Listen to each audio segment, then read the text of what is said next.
नको बाई माझा आज उपास आहे. तुमच्याकडे उपवासाला काय चालतं?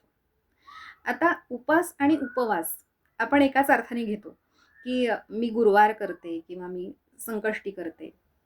म्हणजे त्या दिवशी विशिष्ट पदार्थांचं आपण सेवन करतो, असा आपण अर्थ घेतो. पण दोन्ही शब्दांमध्ये तसा बराच फरक आहे. म्हणजे उपास हा शब्द अशा अर्थाने असतो, की त्याला 4 दिवसांचा उपास घडला किंवा किंवा 2 दिवस तो उपाशीच होता. म्हणजे उपाशी राहणं याच्याशी उपासाचा संबंध आहे, की त्या दिवशी काही खायचं नाही किंवा आपण विशिष्ट खाणं या अर्थाने घेतो. तर खरा अर्थ असा की उपाशी राहावं त्या दिवशी. मग आपण त्याला लंघन करतो. जेव्हा मुद्दाम काही खात नाही, त्याला पोटासाठी करतो, तेव्हा आपण त्याला लंघन करणं असं म्हणतो. पण उपासाला आमच्याकडे हे चालतं, आमच्याकडे ते चालतं, अशा पद्धतीने आपण ते घेत असतो.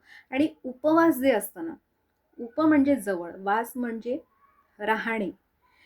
कुणाच्या जवळ? तर परमेश्वराच्या जवळ राहणं म्हणजे त्याच्या विषयीचं चिंतन करणं किंवा त्याच्या सान्निध्यात राहणं किंवा सात्विक विचार करणं, नामस्मरण करणं हे अपेक्षित असतं.